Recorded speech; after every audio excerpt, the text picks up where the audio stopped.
ما فيش في القلب أحد غير الله سبحانه وتعالى.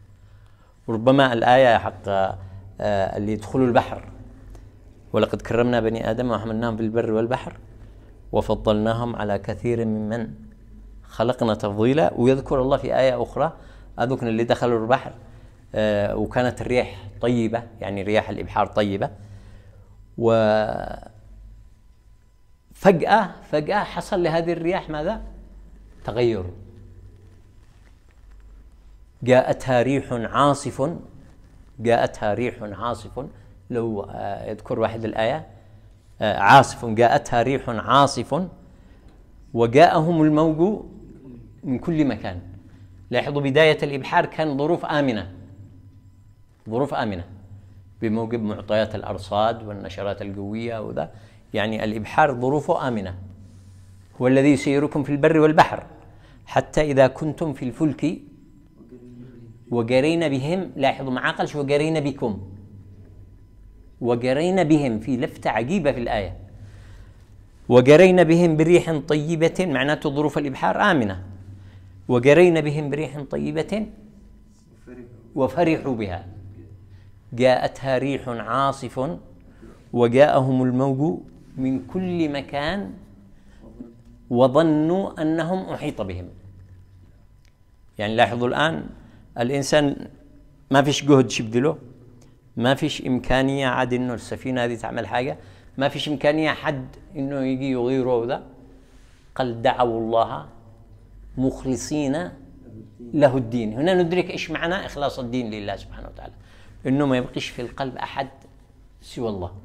ولذلك عندما يأمرك الله سبحانه وتعالى أن تقول هذا القول، وهو قل إني أمرت أن أعبد الله مخلصا له الدين، بمعنى سيتبين لنا إيش المعنى، لكن كما تبين لنا من دعاء هؤلاء مخلصا له الدين معناته ما فيش في القلب أحد سوى الله سبحانه وتعالى. قل إني أمرت أن أعبد الله مخلصا له الدين وأمرت لأن أكون أول المسلمين. لاحظوا هنا في لفتة بديعة، ما قالش وأمرت لأن أكون من المسلمين. أول المسلمين هنا مش في عندنا بالشهائد الأول الثاني الثالث، أن يصل الإنسان إلى مرتبة الأولوية. هذون الذي خلصت نواياهم لله وعاشوا لحظتهم على مراد الله كما سيتبين. قل إني أمرت أن أعبد الله مخلصا له الدين وأمرت لأن أكون أول المسلمين. قل إني أخاف إن عصيت ربي، يعني هنا كأنه هؤلاء قد هم وصلوا إلى أنه إذا ما وصلوش إلى نقطة أن يعيشوا لحظتهم على مراد الله كأنهم عصوا الله، فاعتبروا طاعتهم الخالصة لله أن يصلوا إلى أنهم يضبطوا لحظتهم على مراد الله. قل إني أخاف إن عصيت ربي عذاب يوم عظيم. قل الله أعبد مخلصا له ديني. طيب تأتي آية أخرى تبين كذا، تبدأ تفصل يعني كيف أصل إلى أننا أفهم إيش معنى مخلصا له الدين. تأتي آية ويخبر الله سبحانه وتعالى قل إنني هداني ربي إلى صراط مستقيم دينا قيما ملة إبراهيم حنيفا وما كان من المشركين. لاحظوا الآن قل إن صلاتي ونسكي. أظن هذا اللي نعمله نحن نصلي، وما أظنش إنه حدا الأيام هذه مثلا يصلي من أجل الناس، لأنه لما صلىش ما حاش عاكش. لكن دعونا نقول كذا إنه إن شاء الله الصلاة مقبولة، يعني إن صلاة والصيام برضو قراءة القرآن. لكن هل بقية أعمال الحياة عبودية لله؟ هنا الآن القصة. قل إنني هداني ربي إلى صراط مستقيم دينا قيما ملة إبراهيم حنيفا وما كان من المشركين. قل إن صلاتي ونسكي ومحياي. هنا لاحظوا دخل بعد الإيش؟ الحياة اليومية، خرجته، دخلته، عمله، قد في كل حدث من الأحداث هذه يخضع نيته على أنها مراد الله سبحانه وتعالى، وأنه يفعل ما أمر الله سبحانه وتعالى أن يعمل، ما أمره الله سبحانه وتعالى أن يعمل. قل إن صلاتي ونسكي ومحياي ومماتي لله رب العالمين لا شريك له وبذلك أمرت. لاحظوا أيضا ما قالش وأنا من المسلمين، وأنا أول المسلمين. فتبين لنا هنا أنهم الأولية في التدين أن يصل الإنسان إلى أنه يخضع لحظته على مراد الله سبحانه وتعالى، وتصبح كذا حياته كلها عبودية لله سبحانه وتعالى. الآن كيف يدخل البعد العملي؟ قلنا نحن بفضل الله سبحانه وتعالى نصلي فرضنا ونصوم شهرنا، وهذا محتاجين كذا نبدأ بتفعيل نيتنا عند أدائنا مثلا للصلوات. يؤذن المؤذن دريته الواحد يتحرك للمسجد، كلام طيب، يا حبذا لو تفعل الحركة هذه. أنا أذكر مثلا الشيوبة حقنا، أذكر زمان كان لما نسمع المؤذن يقول مرحبا داعي الله. لاحظوا هذه لحظة تفعيل النية، إنه أنا بروح المسجد لأن الله دعاني. هذه لحظة تفعيل النية، لأنه قد يصل الإنسان لأنه يجي المسجد عادة، لكن هؤلاء الآن بدأوا يفعلوا الصلاة حقهم، فبدأ يفعل صلاته كذا في كل صلاة، يستشعر أنه يلبي نداء الله سبحانه وتعالى، وأنه يصلي لأن الله أمره أن يصلي. طيب هذه مسألة الصلاة. طيب إحنا نشتغل مثلا، الواحد بعد ما يتخرج تجده تصبح حياته إيش؟ رتيبة. مثلا خلونا نذكر مثال موظف واحد، كيف تصبح ساعات العمل حقي هذه، ساعات العمل عبودية لله سبحانه وتعالى. طبعا أنا عندما أتكلم عن النقطة هذه أقول لهم مثلا أنا لما توظفت ما أذكرش إنه أنا لما توظفت إن أنا توظفت بنية إن أنا أعبد الله. أنا توظفت بنية إنه أنا سأقوم بعمل معين، والجهة التي أعمل فيها مش تقدم لي أجر مقابل هذا العمل.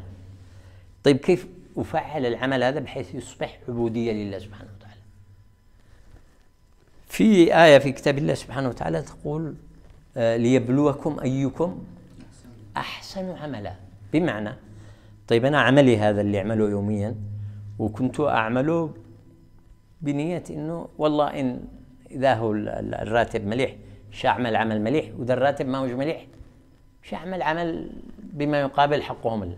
لا، أنا الآن أشتي أفعل عملي هذا بحيث يكون عبودية لله سبحانه وتعالى، بمعنى أبذل أحسن ما عندي، أؤدي العمل حقي بحيث إنه كذا أنا أقيمه إنه هذا أحسن ما عندي.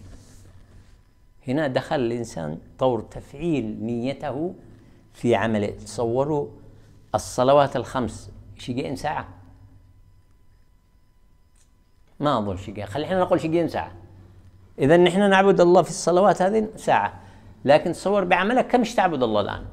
طالما أنت الآن تؤدي عملك بهذه النية، تبذل أحسن ما عندك، تقدم عملك بأحسن ما تستطيع أن تقدمه، هنا أصبح عملك عبودية لله.